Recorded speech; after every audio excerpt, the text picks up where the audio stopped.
Hearing the princess propose indiscriminately, the soldiers vehemently protested, saying that the princess did not know her identity.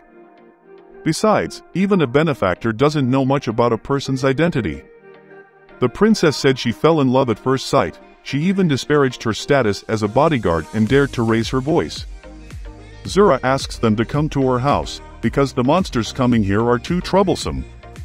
They couldn't believe there was a house in the woods like this, and the princess's companion introduced himself as Owen, the knight captain of the kingdom.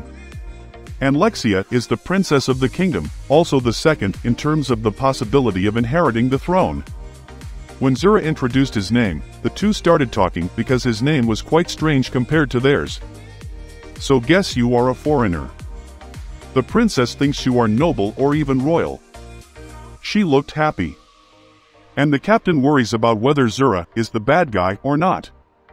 The princess apologizes for being unable to thank her because she fainted last time. She also said that since then, her heart has been racing. This was also the first time she felt this way and wanted to marry him, but Zura found the marriage a bit abrupt. The princess also felt that the easy start wasn't so good. Because in the novel, beautiful love has to go through many obstacles, so she suggested that the two should start from a friendship relationship. Then he happily accepted. Captain Owen said that although the princess had sent her thanks, there was still a matter for which the king also wanted to thank him, so asked him to come to the royal capital to meet his majesty. Then the princess and her companions left and made an appointment to see you again. On the first day of admission at YSE Academy, Zura still couldn't avoid the scrutiny of those around him. Zura entered Shaq's class. He was amazed at Rio's athletic ability, even though Shingo had talked about this before. Suddenly a girl comes to talk to him. She introduces herself as Keed and hopes the two will help each other. The blonde player received a pass from Rio, but it deflected and flew towards Keed. Zura quickly reacted in time and shot the ball straight into the goal, surprising everyone present. As for Keed, with a red face, the blonde came and bowed in apology. Rio revealed that this guy is not a bad person but has a bit of a weird personality. The blonde girl introduces to Zura her name is Sei Akira. He also talks so funny that Zura can't help but laugh. Seeing that, Keed also laughed. In the girls' locker room, girls talk a lot about Zura. Keed also narrated the incident to Carrie. The other girls thought that a dashing person like Zura would have a girlfriend anyway. Keed and Carrie heard in unison saying no. Then the two blushed and looked at each other. While studying, Zura saw Carrie waving in the yard, so he waved back. Suddenly, a group of thugs drove into the school, causing a commotion in the whole school. One student revealed, "We are the Red Oxo Gang, and these are the people who bullied Zura in the past, including Zura's two younger brothers. They come to take revenge on Carrie for insulting and letting his brother study here."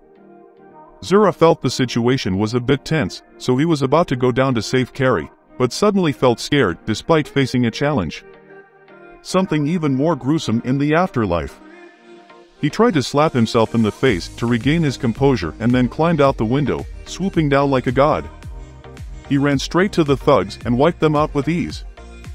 Some big guy appeared, said that Zura wasn't old enough to eat it, then rushed at Zura but was stopped by him.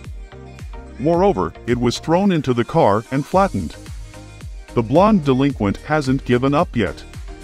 He drove around in every way to attack Zura, but with super skill, he dodged so skillfully that the thug lost control and crashed into the stairs, causing the car to explode. The police then came and escorted the thugs one by one. Zura's brother begged for help in vain, and Zura appeared and stopped the blonde. Zura's two younger brothers wondered, "Why save bullies like them?" Zura said, "It's true that what you two did is hard to let go of, but you still can't give up on your family."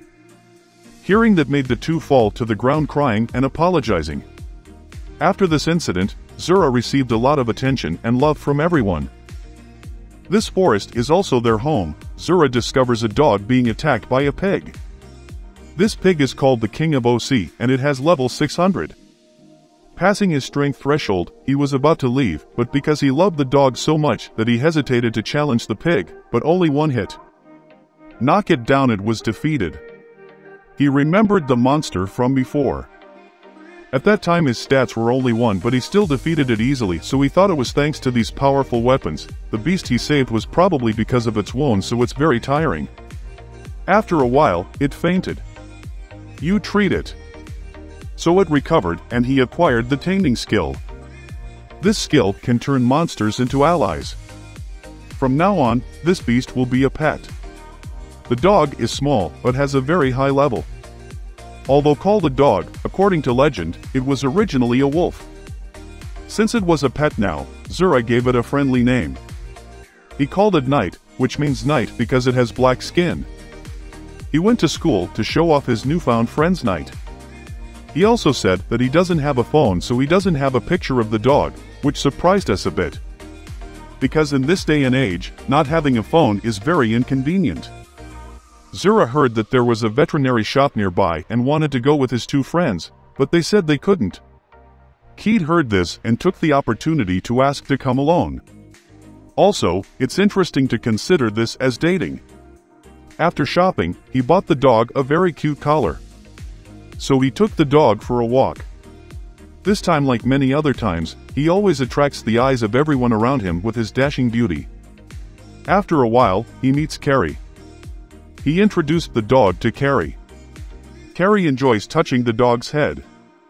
This caused the people around to stir because in front of them was the perfect combination of handsome men, beautiful women, and a beautiful little dog.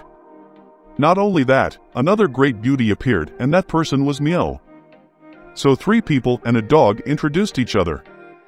After Mio's sister left, Carrie wondered if Zura would date her. Of course Zura denied it since he had only met her once. Now there is a robber. Zura ordered the dog to chase the robber, and he was quickly caught by the dog. When he heard Carrie call the police, it immediately attacked her with a knife. Zura quickly stopped it, and it continued to be quickly caught. Returning to the afterlife, he decided to go deeper into the forest and meet the pig again. The dog immediately rushed to attack the pig, but this time, the dog overpowered it. He went on to meet another beast. Its level is 630. Judging from its magic power, he guessed it could use magic, so he was a bit shy with it. Suddenly it sensed him even though he was invisible. So he decided to fight it. The dog jumped in to attack, but did not hurt the monster. It also spews out a huge amount of energy attacking Zura. Zura started planning to fight the dog. And Zura uses toothpaste skills, Ice Fire, to create a terrifying earthquake. Taking advantage of the loophole, the dog rushed in to sneak attack. Zura deals an extra attack. In the dog's closet is a portable bathtub. When you want to bathe, just take it out. This clear water always cleans itself, so there is no need to clean up. Bathtubs come in many varieties. Zura chose to try the Hinock wooden bathtub. So the Hinock wooden bathtub immediately appeared, got the items, so Zura decided to stop the expedition here, come back to enjoy this bath. The next day, he continued to explore and encountered a level 610 monster. This time Zura leveled up, and so did the dog. He realized that both have the same leveling method. Then the two continued to explore a cave. Zura used his breath sensing skill, but did not feel any living things in it. Suddenly in the cave appeared a fire. He also discovered out a corpse and a book. Book next to him, he opened the book to read and was surprised. In the books it is written that the sage is extremely domineering in genres such as magic, martial arts, swordsmanship, even cooking and artistic abilities.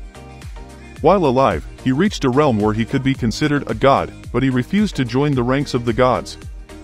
He thought that a successor like Zura would also possess such a terrifying power and that everyone around would be as terrified of that power as he was before. He felt so lowly, and he didn't want his heir to have to live like that. He chose death to be human, but Zura didn't know how to make the people around him fearless. There was a voice answering his question. To do so, it is necessary to build a relationship of trust between people. He thought to himself that this voice was his imagination. He then continued reading the book, saying that friends or relatives were the ones who could be around and listen to him. But he thought to himself that he had only recently made friends, so maybe it was a little difficult. The voice spoke again. He thought perhaps the sage could talk. The book tells him to just live like that and find a soulmate, and in the end it will show him the only thing he wants to know. Here comes the Book of Spontaneous Light. The sage says that it contains his entire theory of magic in the body of someone from another world like Zura. And the person in this world who can produce magic power from the heart that flows from his veins and flows through his body, instead of letting it disappear, he will give you his magic circuit. One day you will realize you are the only one. Someone worthy of that power. Then he gave him a circuit of mana, wish him happiness. After that, he began to learn how to feel magic and quickly mastered it, and immediately acquired the skill to control magic. Next was the magic transfer exam. As long as he could think of a name for the spell, it would be easier for him to transfer, so he named the spell he used water polo. Even his dog can pass exams. Both experimented with magic and shot at trees, but it was surprisingly powerful. During the happenings in the royal capital, Captain Owen informed the king about Zura, and accidentally revealed the princess's proposal, making the king extremely angry. Owen couldn't help but panic. Next week, Zura will have an extracurricular training session to help students adjust to their new environment, and each group will have 4 students. Zura is in the same group as the young Akira, who considers himself a gentleman. There is also the cute little girl Ked and another very cute girl named Rin. Went camping, but Zura didn't have a backpack. So Keed suggested buying Zura's backpack together. The whole group happily chooses clothes together. With Carrie's suggestion, Zura finally chose a satisfactory backpack. Then the group decided to go out, and the location was an amusement park. They play with teddy bears for the first time. He easily brings the present to Shingo. Keed asks him to pick up a cat for her. So Keed had the cat for her. Everyone was overjoyed and recognized Zura as a pickup genius. Carrie also revealed that this is her first time going to an amusement park, so she knows how talented Zura is. Hearing this made Zura's face redden. The girls went to the women's mall on the 13th floor, leaving the boys waiting at the cafe. While happily drinking water, the 10th floor fire notification center, everyone rushed to evacuate. 3 boys worried about their girlfriends.